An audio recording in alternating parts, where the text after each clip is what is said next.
Ormians Network. ONN. Tugas Genusma. ONN TV, ONN TV, Piratun.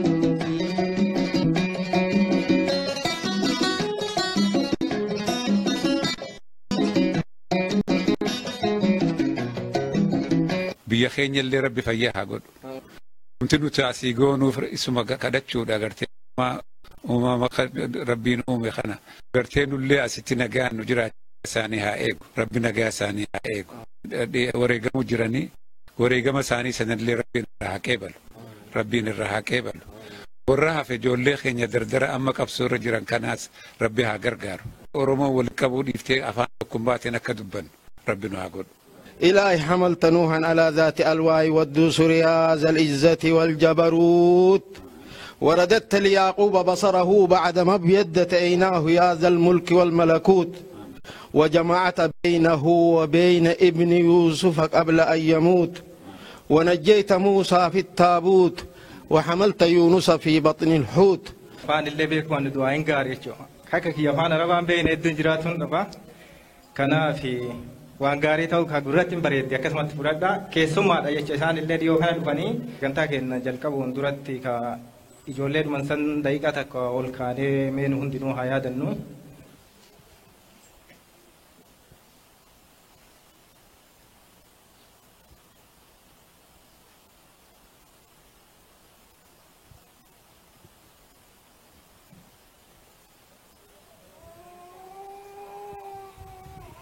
Galatoma fayyaa ta'atta qabsoon kun eessaa ka'ee maalirraa ka'e eessa jira amma hoo isa jedhuufi guyyaa hadhaa maaltu waliin nu fide jedhu.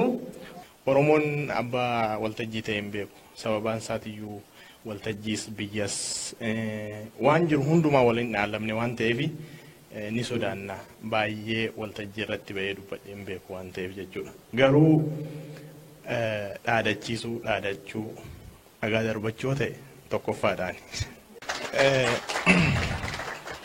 Maali jennaani Oromoon gama waltajjiitti ba'ee hin beeku yoo ba'e illee warra jala deemutuun gara waltajjiitti ba'a malee jechuudha. Kanaaf na of galchaadha yoon dogoggorees asumaan na sirreessaa deemtu jechaadha. Fincilli diddaa gabrummaa ture eega jalqabe ture. Haa ta'u wayyaaneen fincila diddaa gabrummaa sun dhaamsuudhaa fi manneen barnootaa godinarraa gara aanaatti gadi dachaafte. Sababaan isaatu maasiin barattoota aanaa jiranii gara godinaatti gaafa dhufu ijoollee wal simatteeti wal jala dhokatteeti fincila sun finiinsiti waan ta'eef namni kamuu aanaa isaarraa dhufee akka godinarratti hin baranne jedhamee dhorkamee. Kuni fincilli kuni mana tokkoon keenyaa gale du'atuuni mana tokkoon keenyaa gale hidhaatuuni mana tokkoon keenyaa gale arra Oromoon yeroo itti aati tokko dhala sadii dhala afur of jalaa guyyaa tokkotti rasaasa wayyaaneetiin of jalaa dhabdee to'i itti bu'aa jirtudha. Ofii naa madaalu dhalli ofii akkam dhalli ofii yoo waa nama jalaa taate akkam nama madeessu ofii keenyaan of ilaallu. Aati Oromoo garuu biyya keessatti guyyaa tokkotti dhala sadii guyyaa tokkotti dhala afur kaan du'an kaan hidhaadhaan of biraa dhabdee jechuudha. Waan akkasii jira seenaaf of akkataa jira jechuudha. Fincilli diddaa gabrummaa gincitti ka'ee haamlee uummata Oromoo gaccabee jiru uummata Oromoo hidhamaa jiru uummata Oromoo du'aa jiru uummata Oromoo lafa saamamaa jiru uummata Oromoo abbaa warraa haadha warraarraa fuudhanii mana hidhaatti darbatanii haadha warraa galatoon osoo oosiftuu irraa qabanii mana hidhaatti irraa darbatan. Santuuni ijoollee keenya haamlee uummata keenyaa kaasuu qabna. Uummata keenya dammaqsuu qabna. Uummata keenyaaf uummanni keenya osoo hin baratiin nu barsiise nuti immoo qabsoomnee uummata keenya bilisa baasuu qabna jedheeti qeerrooni bahee rasaasa fuuldura dhaabbatee jechuudha.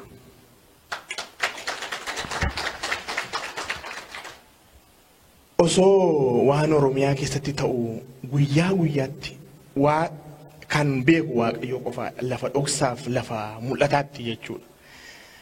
Osoo wanti sun gadi ba'e sila addunyaatuun bu'aaf ture Oromiyaadhaa fi Oromoodhaaf. Dhalli Oromoo mana hidhaa keessatti sa'aatii 24 fannifamuu jira. Sa'aatii 24 fannifamee tumamutu hin jira, reebamutu hin jira. Yeroon itti arra jirru kun yeroo itti Oromoon sadarkaa qaanii guddaarra jiru ture. Kanaaf uummata Oromoo qaanii sun keessaa baasuudhaaf qeerroonis fuulduratti ba'ee rasaasa fuulduratti dhaabbate jechuudha. Abbaan kiyyaaf haati kiyyaa hin qaana'in nuti haadhumnu isaan dura jedheeti qeerroon gadi ba'e. Duri gaafa gara magaalaa deemu Oromooni jechoota garagaraatu jedhamaanii ture jedhama Habashaadhaan jechuudha. Odeeffannoo qabnurraa jechuudha. Uummanni Oromoo garuma magaalaa fi gara gabaayyuu deemu yeroo itti ceeraa ture jechuudha. Amma immoo qeerrooni ceerri suni dhaabbachuu qaba. Uummanni Oromoo hidhamuu hin qabu. Lafa keenyarraa ka'uu hin qabnu. Nuti abbaa biyyaati. Abbaa biyyummaan keenya mulqamuu hin qabu. Osoo nuti jirru haati keenyaaf abbaan keenya bara baraan gabroomuun dhaabachuu qaba. Kanaaf nuti duuneetti abbaan keenyaaf harmeen keenya Oromiyaan haa bilisoomtuu jedheeti qeerroon gadi ba'ee jechuudha. Nan yaadadha. Akka tasaa ta'ee mana barnootaa Gincitti baradheeraani kutaa 11ffaaf kutaa 12ffaan mana barnootaa Gincitti baradhe. Mana barnootaa 4 olittan baradhe. Sunis babbaqachuudhumaan maali jennaan fincila diddaa gabrummaa biyya keessatti deemsifamaa ture. Fincilli diddaa gabrummaa sadaasa 9/2005 dho'ee ijoollee qaqqaalii, ijoollee jaalatamtuu, ijoollee qaroo nu jalaa fudhatee deeme. Aduun sun aduu roobii ture. Kutaa 9ffaa baranna turre, hin baradhan turanii. Fincilli sun boqonnaa sa'a 4 walakkaatti akka dho'uuf ture. Sun darbu jedhamee gara sa'aatii 6 darbame. Gara sa'aatii 6 walakkaatti gaafa barataan inni dhufus seenu, inni ba'us ba'u wal arguun waan mijatuuf baay'inaan akka dho'u jedhamee waan yaadameef fincilli diddaa gabrummaa sun dho'e jechuudha. Fincila diddaa gabrummaa sun irratti ijoollee akka biiftu, ijoollee barnootaan ciccimoo fi ijoollee uummanni jaalatu of gidduudhaa dhabne. Aduu sun kan akka Jaagamaa Badhaanee, kan akka Kabbadaa jarreen kan of keessaa dhabne. Jaagamaan seenaa uummata Oromootti hidhatee deeme. Aduu sun Jaagamaan barataa cimaa fi barnoota 9 keessaa barnoota 7 qaba. Barnoota 2 tokko 99 Amaariffaa 97 qaba ture. Barataa qabxii olaanaa galmeessee fi isa durallee mana hidhaa kan akka Kalchallee, zoonii Yamboo kallattii garagaraatti hidhamaa ture jechuudha. Sun immoo uummata Oromoo wareegamuun Jaagamaa, wareegamuun hiriyoota isaa, wareegamuun qeerroo Oromoo guyyaa suni xiiqii nu keessatti uume. Uummanni Oromoo akka duubatti hin deebine fuulduratti akka tarkaanfachuu qabu, duuti duubatti nu deebisuu akka hin qabne sana nu keessatti oole. Reeffa isaanii agarree in awwaallanne, dhaadannee awwaallanne. Awwaallanneeti barnoota walumaa galatti dhaabneeti gara fincilaatti seennee jechuudha. Akkuma jirutti barattoota hundumaa barataa umuriin isaallee hidhaadhaaf hin geenye barataa ganna 14 faa fuudhanii maakalaawutti darbatanii maakalaawutti fannisanii reebaa turan jechuudha. Hidhamuunis qeerroo keenya qaree maree qeerroo keenya duubatti hin qabne. Maali jennaan dhalli namaa waan itti ta'etti sodaa horata osoo hin taane xiiqii itti horateeti boru diina isaa akkatti laaffisee diina isaa kuffisu isa qajeesha waan ta'eef jechuudha. Kanaaf egaa qeerroon keenya wareegamanii kaleessas kan wareegaman arras kan wareegamanii dhaamsa walitti dhaammachaa deeman nuti yoo duune nurraa fudhadhaa. San immoo kan nu dhaame abboolii keenya warra qabsoo keessatti wareegama guddaa kaffalanii osoo omtuu Oromoon ofumaaniyyuu ani Oromoon hin jedhiin aarsaa guddaa kaffalanii darbanituuni ofii isaaniitii dhiiga isaanii dhangalaasanii darbanituuni nu hin ciisa nu dhowweeti halkanii guyyaa dhiigni isaanii nutti iyyeeti qeerroo kaase. Qeerroonis dhaamsa walitti dhaammate yeroo Harargeedhaa duu Amboo bu'aa yeroo Amboo duu Wallaggaa bu'aa yeroo Wallaggaa duu Arsiidhaa bu'aa yeroo Arsiidhaa duu Booranaa bu'aa yeroo Booranaa duu Gujiidhaa bu'aa yeroo Gujiidhaa duu Karrayyuu bu'aa yeroo Karrayyuu bu'aa Walloo bu'aa. Uummanni Oromoo akkasitti waliif dhukkubsachuu eegalee.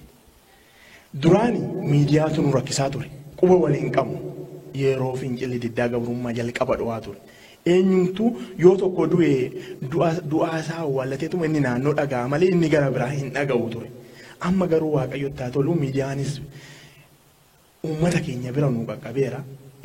Sooshaal miidiyaa kan akka feesbuukii ijoolleen keenya fayyadamuu jalqabaniiru. Wanta guyyaa guyyaatti naannoo Oromiyaatti ta'e ni hordofuu jechaadha. Wanti fincila diddaa gabrummaa kana adda godhu jechuudha. Fincila diddaa gabrummaa kana dhaamsanii gidduutti dhaamamsiisanii turan. Barattoota gara aanaatti gad deebisanii jechuudha.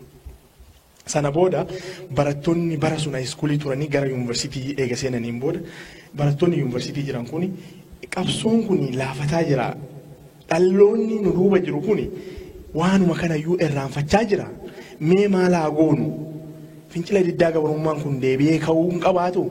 Ijoolleen nu duuba jiran kanatti dabarsinee deemuu hin qabnu ka jedhurraa kan ka'e bara 2014 ijoollee kaampaasii irra jiran kaampaasii Amboo, kaampaasii Wallaggaa, akkasuma Jimmaa, Haromaya Yuunivarsiitii, Adaamaa Yuunivarsiitii, Hawaasaa, Bulee Horaa, Diillaa Yuunivarsiitii, yuunivarsiitiileen kun ijoolleen marii gurra waliin qabaatanii sana booda fincilli diddaa gabrummaa jalqaba Jimmaa Yuunivarsiitiitti dho'ee 2014 jechuudha. Sunis waa sadii qabatee ture. Maaliif jennaan waa qabannu malee wayitti baaneetuma callimnee dubbachuu hin dandeenyu ture waan ta'eef. Tokko waa'ee maaster pilaaniiti. Inni adda jechuudha. Maaster pilaaniin Oromoo balleessuuf keessattuu yoo xiqqaate baay'ina magaalaa akka Finfinnee kan 21 ol horatee uummata Oromoo aadaaf safuu akkasuma sabummaa akkuma uummata Oromoo Finfinnee keessaa dhabamsiisan sun naannolee ishii jirtu dhabamsiisuuf waan karoorfatanii mana ba'aniif kuni dhaabbachuu qabaa ka jedhuun gadi ba'uu dirqama taatii jennee jechuudha. Sana booda Haromayaatti dhaammatanii Haromayaan yuunivarsiitiin itti fufee achi gara Adaamaatti ol fidanii. Adaamaan immoo Wallaggaa yuunivarsiitiitti gad ergee. Wallaggaa yuunivarsiitiitti gad erginaanii aduu qidaamee Wallaggaa yuunivarsiitii irratti gaggeeffame roobii isaa uummanni Amboo immoo gaafa jimaataa Ambootu bahee Amboo baheet yuunivarsiitiitu bahee jechuudha uummanni hin baane gaafa qidaamee Wallaggaa yuunivarsiitiin bahee jechuudha walumatti fufee. Sana booda ani Wallaggaa yuunivarsiitiin barachaa ture yeroo sun. Uummanni Amboo gaafa roobii ijoollee keenya birmachuu qabna ijoolleen keenya dhumuu hin qabu jedheeti uummanni Amboo gadi bahee karaa cufeeti fincilee jechuudha. Guyyaa suni uummanni Amboo keessatti akka namaatti osoo hin taane bineensiyyuu akkasitti hin ajjeefamuu jechuudha. Uummata walirratti fixanii jechuudha aduu sun. Aduu suni kan daasiin lafa jirutti magaalaan guutuun dunkaana boo'ichaa ta'e jechuudha. Sana qabee fincilli diddaa gabrummaa hin dhaabanne bara 2015 yaadannoon fincila diddaa gabrummaa 9/9/2005 sun fi qeerroon guyyaa sun wareegaman kan akka jaagamaa badhaaneef hedduu fakkaatonni isaa hiriyoonni isaa wareegamanii suni yaadatamuu qabu nu keessatti yaadatamuu qabu dagachuu hin qabnu kanaaf waan isaan nutti dhaammata suni galmaan ga'uu qabna jechuun qeerroon giincii mana barumsaa sadarkaa lammaffaa giinciitti hiriira nagaa bahanii jechuudha. Hiriira nagaa isaan bahan suniin milkaa'insa ta'e Oromoo wal qabatee fincile kaabaaf kibbaan bahaaf dhiyaan wal qabatee fincile. Fincila suniin itti milkaa'aa jira itti milkoomnes hedduus itti dhabne hedduu itti dhabuuni duubatti nuun deebisu xiiqii nu keessatti tura malee. Gaafa obboleessaan gafaa jedhan isa xiqqaatuun obboleessi koomaa fidhamee jedha. Gaafa isa ollaa ajjeesan hiriyyaa isaa ajjeesan hiriyyaan koomaaf du'ee jedha. Suni wayyaaneen waan ittiin mataa gannu cabsitu itti fakkaate malee waan ittiin itti nu jabeessitu ture jechuudha. Keessattuu qeerroon hidhaa keessatti mankaraaraaf gidiraa hedduu argaa turanii har'a nama poolitikaal saayinsii baratee ol dachaa meeqa darbanii yaadanii waan boruuf egeree Oromoo keessatti ta'u beeku. Kanaaf mataa keenyas ol qabani. Kanaaf fincilaas jiru. Hin beeku akka du'an hin beeku. Eenyumtuu wallaalu wayyaanee maraatee rasaasan namatti kaatu eenyumtuu akka du'u wallaalu gaafa hiriira nagaa ba'u. Yookiin ana du'aa yookiin hiriyyaan koo du'aa yookiin obboleessa koo du'aa. 10 ajjeesanii 100 ka'a. 100 ajjeesanii 100 ka'a. Har'a qabsoon Oromoo guutummaa Oromiyaatti uummata Oromoo miliyoona 40 ol hirmaachisaa jira yoo jenne wanti nu qaanessu hin jiru. Wanti nuti dhabne waan tokko qofaadha. Hidhannoo. Hidhannoo mooyi uummata irraa hiikaa turanii.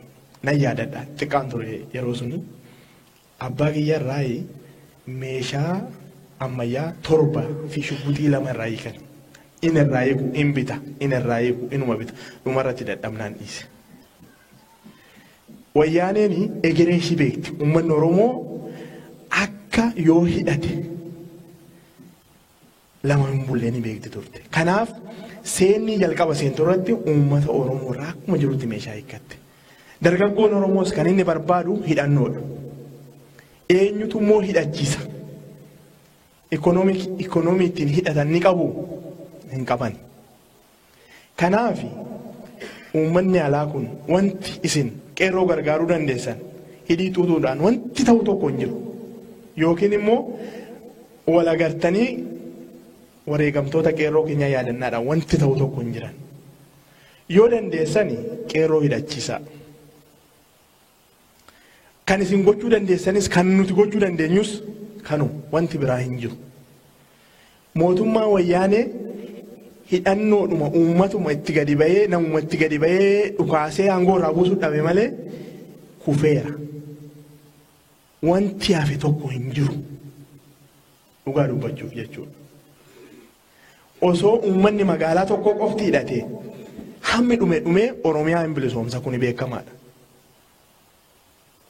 Kanaafi qeerroon gidiraalee adda addaa keessa jirti. Kaani manarraa baqateeti gara biyya hambaatti baqatee qurxummiin nyaatamaa jira. Kan galaanatti nyaatamaa jiru kun qurxummiidhaan ijoollee fincilaa diddaa gabrummaatiin lubbuu ofii baafachuudhaaf gara Kaayirootti baqattee baatetuuni garatti gootu gaafa dhabdu galaanatti qajeeltee galaanatti dhumaa jirti. Uummata Oromooti waan baay'ee falmaa jira. Uummata Oromoo dhabamsiisuudhaaf wanta baay'eetu nurratti hojjechaa jira. Kanaaf Oromooni handaanqoo laalaa gaafa caacutti hortu yoo 13 15 falaffalte amma ishiin geessuun beektumi baallee ishee ol qabdeeti ofii ishiitti qorras yoo ta'e waan hundas yoo ta'e of jala keesseetti dhala ishii suni dandamachiiftee guddiftee sadarkaa guddinaa kamirraan iyyuu geesse jechuudha. Yoo allaattiin illee itti dhufe aga dandeessu irratti lolti akka jalaa. Isin immoo dhala keessan ficcisiisuu hin qabdan keessattuu uummanni haala jiru kun dhaamsa kanan qabaaf. Maali jennaani qeerroo kan ficcisiisaa jiru numadha. yoo dhumaatiin qeerroo nu gaddisiise mataa walitti qabachuu gamoo barbaadenu siyaasni Oromoo tokko qofaadha. Siyaasni Oromoo tokko uummanni Oromoo gabroomee gabrummaa jalatti kufee gabrummaa jala akka ba'u falmuu malee siyaasaa baluu miti silaa. Kanaaf ani akka qeerroo tokkotti akka dargaggeessa tokkotti dhaamsin an Oromoof qabu Oromoon mataa walitti deeffatee dhala isaa of jalatti dhalli osoo hin du'in ani du'uun qaba jedhee gaaddidduu balaa irraa itti soorachuun dirqama ta'aan jedha. Kanaaf haasaa isinitti hin baay'isu. Isin ol wanta hin beekuun qabu dhugaa dubbachuuf hundi keessanuu naa ol beektu wanti kanaa olis isin ibsu hin jiru. Yoomillee yoo dandeessan yoomillee qeerroo biyya keessatti dhumaa jiruuf yaada. Kan du'ee darbe kan hidhaa keessatti mankaraaraa jiru yaadadha. Mana hidhaa keessa diraamaa garaagaraa jira odeeffamee isin dhumu wanti ta'amaa oolus hedduun manaa baanii akka wareegamtoota keenya kana dura manaa baanii dhabaman akkasuma manaa baanii hedduu isaanii dhabamaa jiru. Keessattuu fincila diddaa gabrummaa bara 2015 irraa qabee haga hammaatti Oromoon nama manaa bahee dhabame osoo lakkaawwatte asiifas hin ta'u. Hedduu isaanii gaafa dhalli isaanii manaa baatu akka tasaa dhalli koo bosona seenee laata yookiin immoo baqatee biyyaan baaseenee laata jedhee kan karaa eeguu jira. Garuu wayyaanee nyaattee kan dhabamsiifte hedduudha sababa kanaan jechuudha. Hedduu bara 2014 ji'a 8 fi nam tokko osoo hin argin nam tokko maatiin koo osoo hin argin uffatan kaawwadhee baheen qabamee ji'a 8tiif lafa jalan ture. Ani achi jalaayis nan ba'a jedhee yaadee hin beeku maatiin koos na argatu jedhee maatii kootiinis waliin argadhee yaadee hin beeku. Achumaan najjeesu jedhee yaadee ture. Garuu Waaqayyo na gargaaree achi na baase. Namoota meeqatuun akkasitti hin bahee dhabame. Ani baqadheen Finfinnee ture maatii kootti bilbilaayyuu hin turre. Hordoffii jira waan ta'eef jechuudha. Goodumaan qabame qabamuu kooyyuu maatiin quban qaban ture. So kanaafi dhumarratti oduu dhaga'anii iyyaafatanii ucuu naa fiduudha jennaan dhabanii manni hidhaa isaan deemanii hin qoranne hin jiru. Ani mana hidhaa sunarra hin beeku. Gaafan tooletii bahu fuula na hidhanii na geessu. Gaafa na qoratanii fuula na hidhanii na qoratu. Eenyu akka na qoratu hin beeku. Sana ala reebicha eenyu akka na reebu hin beeku jechuudha. So dhumarratti qaamni kiyya gaafa laaffatee namaa gaditti gad darbu kiiloo 26 hir'isee. Gaafa nachi bahu kiiloo kiyya gaafa laallamu jechuudha. Gaafa baasanii goodaatti nagatanii. Iddootti mana hidhaa sun eegan bahee xiqqoo yaallamee dandamadheen booda barbaadee ni jibbaadhe iddoo sana wallaale ammayyuu hin beeku. Kanaafi Oromoo hedduutu bahee akkasittiin dhabame. Anaan Waaqayyo na oolchee na baase hedduun immoo akkas ta'an hedduudha. Hedduun gaafa sun fincila diddaa gabrummaa irratti hirmaatanii baay'een isaanii ijoolleen keenya kaan baqatanii kan Naayiroobii jiran hin jiru waliin turre. Kaan immoo kan Kaayirootti baqatanii jiru. Hedduu isaanii immoo mana hidhaa kan turanii fi dhiyoo kana mana hidhaatillee kan ba'anii jiru jechuudha. Barnootaallee dhorkamanii qilleessumarra jiran jechuudha. Yoo dandeessanii qabsaa'ota akkasittiin adda durummaan of kennee uummata Oromootiif wareege kanas gargaara. Waan dandeessaniin gargaaraati haga dandeessan inni duubaa akka of onnatee deemu. Akka ilmaa baluu yookiin immoo akka baluu akka hin jedhamneef. Uummanni Oromoo cinaa dhaabbadhaa. Kana ol haasaa isinitti hin baay'isu. Jabaadhaa tokkummaan keessan namatti tola. Baay'ee nama gammachiiftu, baay'ee nama boonsitu. Kana ol immoo akka guddattanii baay'attan nan hawwa. Gaafan dura biyya kana dhufu gara kanaa gaafan dhufu hedduun Tigiriffa dubbataa. Ani Oromoon badaa as keessa waan jiru natti fakkaachaa yoo hin turre. Laalee gaaf wayii as dhufee Oromoon inuma jijjiira waan jedhu xiqqaan illee jedhee Tigiriffana biraa dubbatamu akkuma qaama sunitti ilaalaa ture isaan Eertiraadhaan jedhan malee tooftaadhaan baqattoonni nuti Tigiree nuti Eertiraarraa dhufne jedhanii rifuujiidhaan gara Itoophiyaarraa Tigiriffa dubbatu afaan tokko waan ta'eef Itoophiyaarraa ba'aa turanii sanaaf shakkiin qaba waan ta'eef yeroo hundumaayyuu nannaan ture yeroo naannoo kiyyatti namoota Tigiriffa dubbatan hedduu argu jechuudha. Waan hundaanuu durfamneerra. Barnootaanis qabeenyaanis waan hundaanuu durfamneerra. Amma immoo yoo Waaqayyo jedhee baay'inuma keenyaan irra caalaa jira. Parsentii 100 keessaa parsentii 95 ol barattoota Oromooti yuunivarsiitii kam keessatti iyyuu. Barnootaanis immoo jajjaboodha ijoolleen keenya. Keessattuu ijoolleen qabsoo Oromoo irratti hirmaatanii hedduun isaanii ijoollee jajjabduu fi ijoollee nama boonsitu ijoollee qabxii olaanaa galmeessanidha jechuudha. Tikoonni wayyaanee illee gaafa nu qabanii jalqaba gireediin kee meeqa gaaffissaanii. Gireediin kiyya kana reejistiraalaatti bilbilanii gaafatu aangoon isaan harka jira waan ta'eef. Qo'i ati siyaasa hojjetta moo barnoota hojjetta? Ofii isaaniitti ajaa'ibamanitti jechuudha. Kanaaf qeerroon keenya karaa kamiiniyyuu uummata Oromoo qaanessaan jirtu. Uummata Oromoo mataa ol qabaa jirti malee uummata Oromoo dhalli keessan gaafa gadi baatee mataa ol isin hin qabdu isin immoo dhala keessan ol fuudhaa baadhaan isin hin jedha.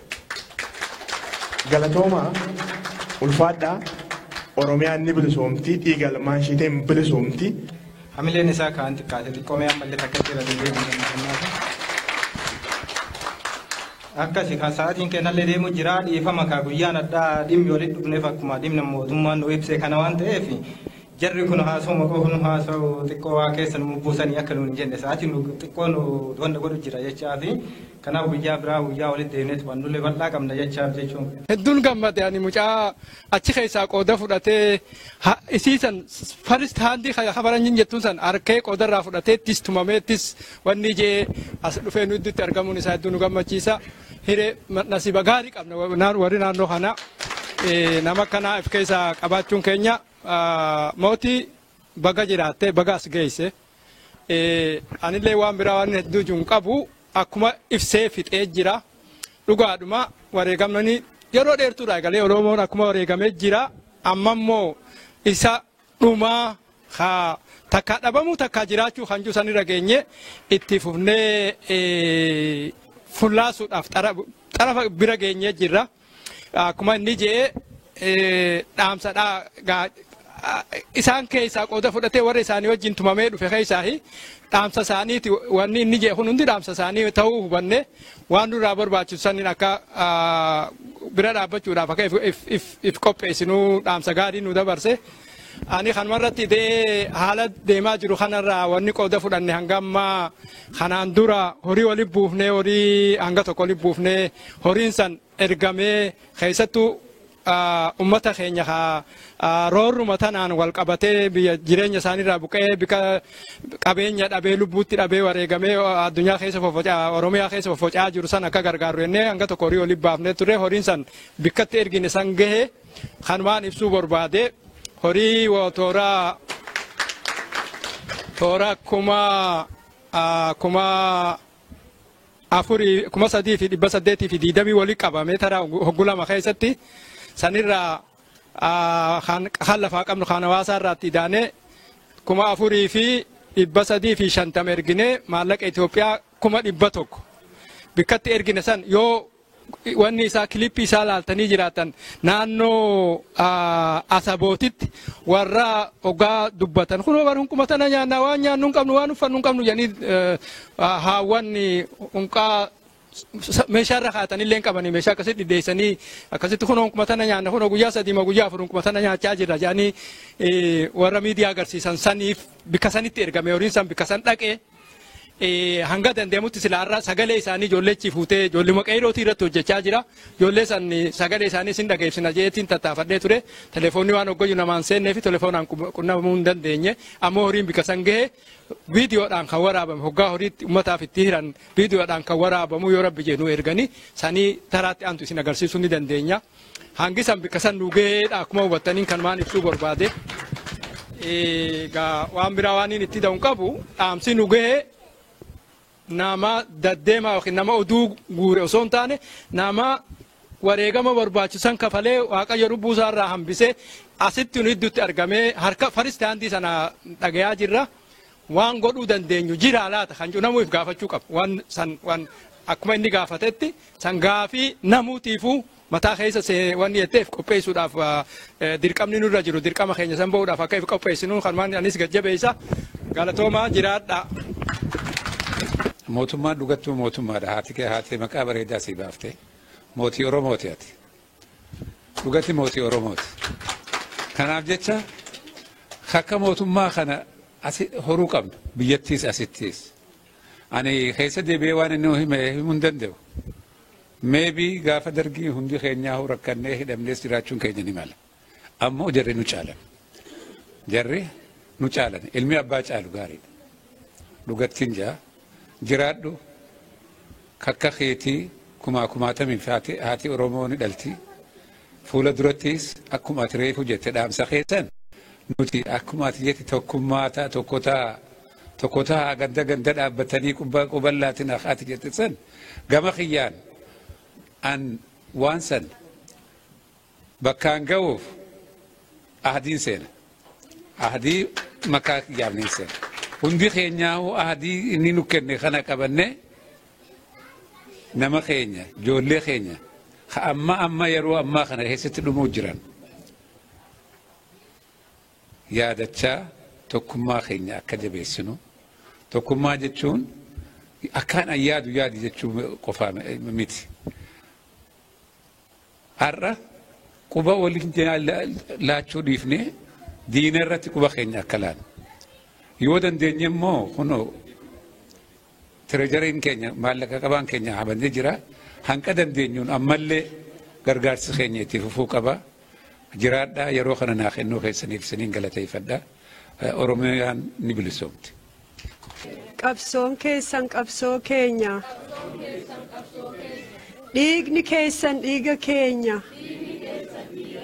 Dhiigni keessan dhiiga keenya. Lafeen keessan lafee keenya. Lafeen keessan lafee keenya. Foonni keessan foon keenya. Duuti keessan du'a keenya. Duuti keessan du'a keenya. Isinii wajjin jirra. Qaamaa qalbiin isinii wajjin jirra. Du'aa jiruudhaan isinii wajjin jirra. Waan fagootti gurraan dhagaadhaa turre qaama gartee qaama haala san hundaa keessa qaxxaamureen nu udduutti argamee haala san dhaga'uun keenya rakkoo jirtu kana duuba dhugaran durdaran lafee keessatti akka nu dhimmiftu godhe akkuma inni haasawee qabsoon saba kanaa qabsoon Oromoodhaa taarra eegaltee miti ta'a kaakuu abaaboodhaan eega guyyaa gartee harqoota gabrummaa kana jalatti buunerra hanga hardhatti bifa adda addatti sosso'aatuma turan Oromoon. Yoo yaadannee akka jeneraal Waaqoo Guutuu faan jedhan ifiif waan dandeenyu goonitti duuba kaafee ilmaan itti guddifnaa ilmaan itti dabarsinaa jedhan. Akkasumatti ilmaan isaanii qabsoo waararri adda addaa keessa jirtu keessa as baasanii rakkoo uummanni kun qabu bifa qabsoon addunyaadhaatti deemtutti ilmaan isaanii as baasanii samboodan ammoo hamma dandan eega dhiibamte booda isaanilleen dhaloota isaanii joollee hardhaan tana diina addunyaa keessatti ana hin jee Afrikaa keessatti na olumaan hebne juu kana waa takka malee rooraasanii sadarkaa kanaan gahan isaanilleen waan isaan irra kayansan waan akaakuu abaabuun ja'ansan dhugoomsanii miidhaan godhamte takkaleenuu karaan qaxxaamurra irra dabare tokkoleenuu sadarkaan as boodatti hin hafne if duuba deebi'uun akka hin jirre miidhaan duuti biyyarraa godaanuudhaa fi wanni ilma namarratti hin taane marti ta'u uummata Oromoo irratti taa'e takkaleenuu ardha boodan deebinee waan san irra anaannan hin jirru baafachuu qabnaa eega gabbahaan akkuma itti jiranitti gadi hin deebine qabsoon Oromoodhaa sadarkaa hin deebine sargabdaa'eef duuban deebine geessee jirti. Umrii haa dheeratanii ammallee haanuu jiraatanii bakka jiranitti fayyaa hin qabne rabbiin duuba haa qabban isaa haa buusuu fi hafuul isaa deeme duuba jannata haa kennuu fi haa baqatee karra jiru karaa haa laaffisuu fi bakka jiranitti rabbi bira haa jiraatu nulleen dhaammatanii jiranii. Dhaamsi dhugumaan waan ardhaan tana isaan ja'an tana dhugumatti sadarkaa addunyaatti yaadni tokko walitti qabamiinsa walitti ardhaan tana dhufne kun walitti dhufnee adda deemuu qofa osoo hin tahin amatuu ilmaan keenya akkuma obboleessi keenya jee yookaan ilmi kiyya jee kaan riimaa keessa dhabamee jira haati ilmaan 3-4 qabdu dhabdee jirti waa walitti buusanii warra ilmaan irraa badisan ilmi kiyya yookaan intalti tiyya jiraachuu baattus ummatni kiyyanaaf jiran bakka akka isaan jedhanitti haftee warra waan isaan irraa hafe kana akkaataatti jiraatan akkaataatti oolanii bulan akkaataa ilmaan hafetti guddisan wanni takka godhamuu qabdi.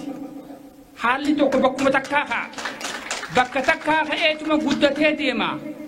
Walgahii akkuma guyyaa goototaa yaadannu damee guyyaa goototaati gootota keenya isaanis ammoo akka guyyaa har'aa walitti dhufnu kanatti amatuu biyya addunyaa guututti kabajame namni gaafa san dhufu waa keessa qabatee ilmaan badansan warra hafeessan namoota gartee jiruun isaanii baddesan akkaataa tartiiba jiruutti deebi'an mala dha'uudhaaf hangam takka rakkoo tana keessa jiraannaan beenu hanga Oromiyaan bilisoomtutti guyyaa sossoo'iinsi har'aan tanatti dhoo'ee guyyaa walitti dhufnu kana yoo rabbi amata dhufus walitti dhufna ammoo harka qullaa walitti hin dhufnu sagantuma kana hamma dandeenyu sadarkaa addunyaatti yoo bal'ifne guyyaa kana duuba akka ilmaan nama keenya hambaa haftesan akkaataatti jiraachisan yoo sammuu keessa gaanne waan faayidaa qabu waan akkanaa kana ta'uu qaba. Dhugumatti akkuma jaarameetti beektee walii ijjennee waan kana godhuu qabna. Wanni guddaa walii goonu kanuma gaa wanni isaan illee dhaabbatan qeeruun wanni amma dhaabbate bira jiraadha gargaara samdoota immoo danda'amnaan hidhachiisa kaafe dandamachiisa isaan san jedhanii gaa wanni irraa haasawamu jireenya rakkoo dhiiddee jirtu addaan bittinneessee haasawee jira wanni irraa haasawamu jiru obboleeyyan kiyya galatoomaa bakka hojii jiraanne. Arraga hawaasni Oromoo Kitchener asitti yaadannoo fincila xumura gabrummaa waggaa 12ffaa gaggeeffataa jiranii ati kanama keessummaatti asitti si argine eenyu maqaan keetii haala amma asitti gaggeeffamaa jiru kun maal si fakkaata? Wallaahi hedduu bareedaa ani maqaa kiyya Mahammad Owwaallee jedhani Mahammad Aadamillee ni jedhani bikkiniin itti dhaladhees yuubdoo warra shorraa jedhani hedduu waan nama dhagayamu hedduu waan gaarii keessa jirtaniin isiniin jedha. Amma dargaggeessi Oromoodhaa kana fincila xumura gabrummaa mootummaa wayyaanaatti gaggeessaa jira. Dargaggeessa Oromoo addunyaarra jiran hundaaf mee maal dhaamtaaf?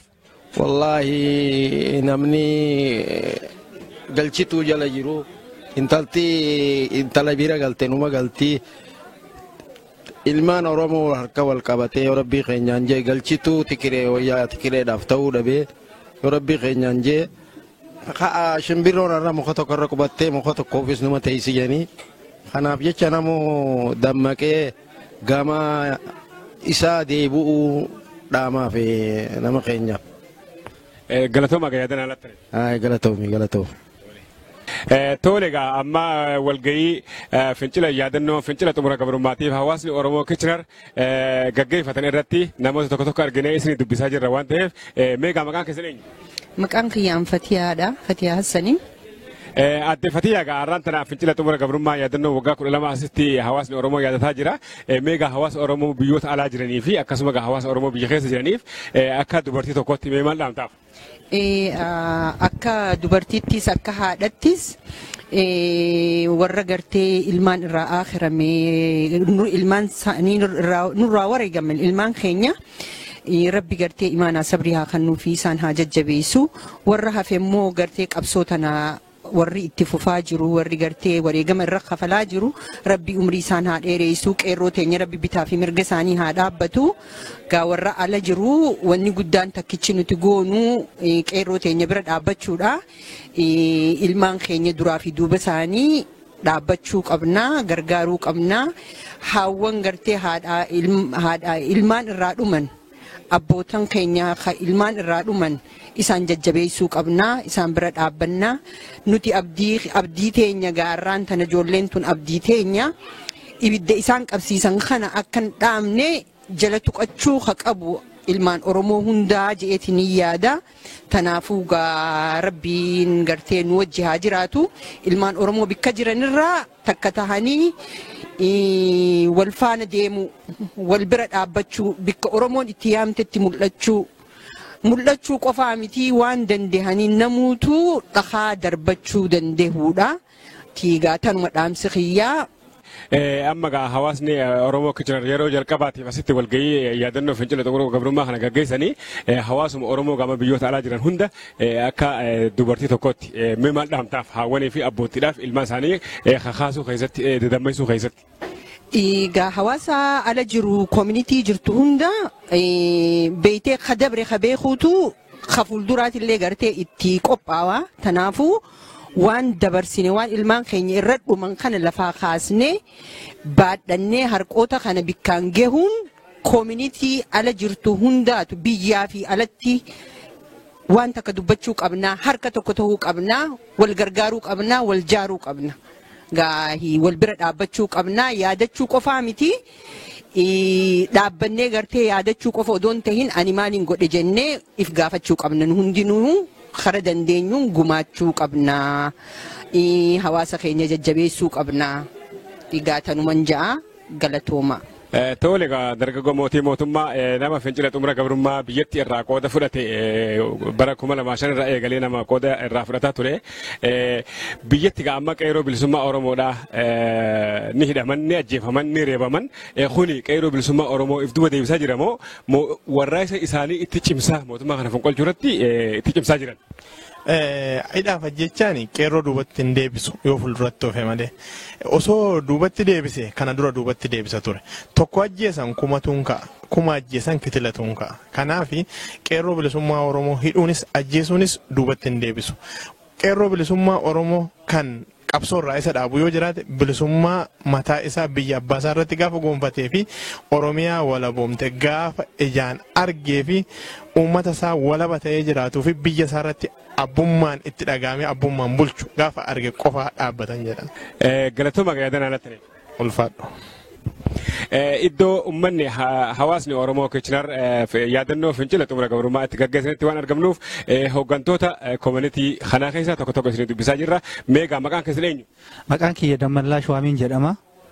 Tole obbo Dammallaa Shuwaamii asitti isin yeroo jalqabaatiif fincila xumura gabrummaatiif yaadannoo hawaasaaf qopheesse isin argina. Hirmaannaan hawaasaa fincila xumura gabrummaa kana irratti hirmaannaan isaan hadooddiin isaan qaban maal isin fakkaata? Baay'ee nama gammachiisa uummanni keenya akkanatti kaka'ee uummata isaatiif birmachuudhaa fi akkasumas immoo fincila kana akka xumura argatu. Hirmaannaan isaan godhan baay'ee kan mira namaa kakaasuu fi kan baay'ee nama gammachiisu akka Kitchener Waterloottis kakaa'in nu goone baay'ee natti tola. Amma qeerroon bilisummaa Oromoo biyyatti dhaadannoo isaanii fincila xumura gabrummaatti jijjiiranii jiranii nis ni ajjeefamu nis ni reebamu hawaasni Oromoo biyya alaa jiru yoo akka maaliif maal godhee warraaqsa kun akka galii isaa rukutee xumuramu gochuu danda'an. Kuni baay'ee gaafii gaariidha. Kuni egaa uummanni keenya warri biyya alaa jiru achitti keessatti hirmaachuullee dadhaban asii qabeenya qabaniin waan qabaniin biratti hirmaatanii gargaaruudhaan nama madaa'e nama immoo maatiin jalaa wareegame kana warri haati yookiin abbaan jalaa wareegame san guddisuu qaban jedha akka haala danda'een mallaqaanis ta'ee yaadanis ta'ee waan hundaanuu bira dhaabbatee fincilli kun akka dafee xumura argatu. Yookiin immoo gara bilisummaa akka dhufnu yeroo gabaabaa keessatti bira dhaabbannee haala dandeenyu hundaanuu wareegama uummanni keenya kafalu lubbuu kafalaa jira nu immoo qabeenya qabnuun sirritti boruun jedhiin odoon qusatiin sirritti gargaarree fincilli kun akka xumura argatu abdiin qaban jedha. Amma akka hoogganaa hawaasa naannoo Kitchener Waterloo kanatti hawaasa Oromoo biyyoota alaa garaagaraatti jiraatan qabsoo isaaniitti dhiisuu keessatti mee maal dhaamtaaf? uummanni keenya gara tokkummaa dhufee wal qeequu dhiisee yoo yaadallee garagara ta'e wal qeequu dhiisee xumura gara harka isaa gara wayyaaneetitti haa garagarchuun jedha. Walirratti garagarchuu dhiisee wal qeequu dhiisee hirmaannaan isaa tokko ta'e yaadan adda adda ta'uu danda'a. Namni tokko ta'a jechuu hin dandeenyu. Haa ta'u malee kanarratti tokkummaa ofii jabeeffatee jechuudha. Yaadan garaagaraa ta'u namni yaadni isaa garagara ta'a. Waan fe'e haa deeggaru abbaan fe'e waan jaalate haa godhu. Kanaafuu hirmaannaa karaa uummata keenya tokko godhu irratti hirmaatee akka fincilli kun yeroo gabaabaa keessatti xumuramu dhaamsan dabarsuu barbaada. Daawwattoota Oromiyaan Neetwoork akkuma gaafatamee isin seennetti iddoo yaadannoo fincila xumura gabrummaa hawaasni Oromoo Kichinar Waatalluu itti gaggeessanitti waan argamnuuf hooggantoota koomunitii Kichinar Waatalluu hoogganan keessa nama tokko argannee isin dhiyeessaa jirra. Meegaa maqaan keessa eenyu?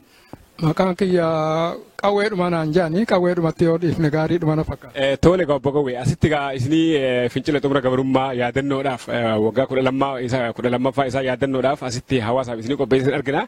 Kun yeroo jalqabaatiif immoo amma durattis waan kana qopheessanii jirtan. Lakki amma duraan qopheessine har'a taraa duraatii fi hawaasni keenyaas xiqqaadhuma ammoo abbaan if hin tuffatu jenneetuma naannuma keenyatti qopheeffannu jennee duraan hoggaa kaanii waan qophaa'u naannoo Torontoo tana gabbuuneetu jennee jenna xiqqoomaas gurmaawaa heddummachaatis waan dhufneef asumatti qopheeffanna jennee taraa duraatiif har'aas qopheessine kana fakkaatu kan. Akka hoogganaa koomunitii Oromoo biyya alaa tokkotti hawaasa Oromoo biyya keessa jiraniif dubartootaaf dargaggootaaf akkasuma dubartoota dargaggoota Oromoo biyya alaatti argamaniif abboottiif hawwaniif mee maal dhaamtaaf yoo maal goone warra isa Oromoo kun dafee bakka ga'uu qabaa jetta. Wanni niin jiru warri biyya keessaa waan isaanirraa eeggamu godhaa jiru. Dubartii dargaggoo shamarran dargaggoo manguddoo haawwan osoo hin jenne hundi isaanii akka tokkotti afaan tokko dubbatan harka tokkoon darbachaa jiru afaan tokko dubbachaa jiru walii galanii jiru wanni isaan jajjabaadhaa itti fufaa nutis isin booda jirraa isaaniin jechaadha wanni jabduuni warri ala jirru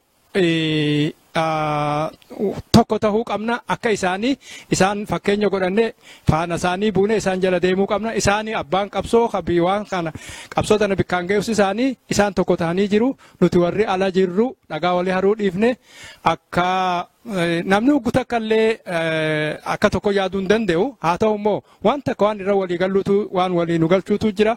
Oromummaa Oromiyaa fi Oromummaadha ta'u walii nu galcha wanti xiqqoo nu iddoo jirtu dhiifnee yeroo murteessaadha yeroo hedduu murteessaadha yeroo critical time kafaranjiin jettuun sani kanaafuu yeroo tana dhagaa fi quba lillaachuu dhiifnee tokko taane afaan tokko dubbanne warra biyya keessaa qabsaawaa hufaa huffisaa wareegama qaqqaalii kafalaa jiru san harka tokko taanee bira dhaabbannee isin booda jirra sagalee isaaniif taane wanni godhuu dandeenyu hedduun jiru gargaarsa dinagdee yoo dandeenye karaa kaaniin sagalee isaanii taane addunyatti iyyachuudhaafii fi ammoo sagaleen teenyalleen kan gatii harkattu kan dhageettii harkattu yoo tokko taanee afaan tokko dubbannee uummata takkaan afaan tokkoon asii uummata addunyaa kanatti iyyannee afaan isaanii taanee fi dhaamsa isaanii san bikka isaaniin dhaqqabne yoo tokko taane qofa sagaleen teenya milkaa'uu dandeessi kanaafuu warri alaa kun keessattuu warri daasparaa jedhamu kun tokkummaa tana uumuun hedduu murteessaadha. Wanti guddaan soogidda mi'aawii waatu dhagaa je'eensi darbaa je'ee jannamichi warri alaa kun fofocaan kun alatti hafuus yoo madantaa teenya Oromummaa keenyaaf itti jenne malee nu maleedhaas qabsoon akka bikka geessu beekuu qabu kanaafuu tokko taane obboleeyyan keenya kakufaa kadhiigaa wareegama qaqqaalii kafalaa jiru san bira tokko afaan tokkoon harka tokkoon sagalee takkaan bira dhaabbachuu qabnaan ja'a kanarratti warri alaa kun irratti hojjechuu qabnaa wal qixxeeffachuu qabnaa naaf fakkaata kanumaan dhaamaaf warra alaa kana. Galatooma Galatoomaatiis.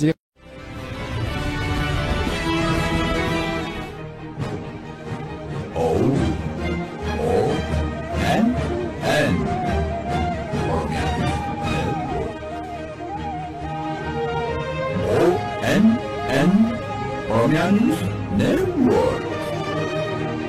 ONN. Tugas Gönül Müslüman.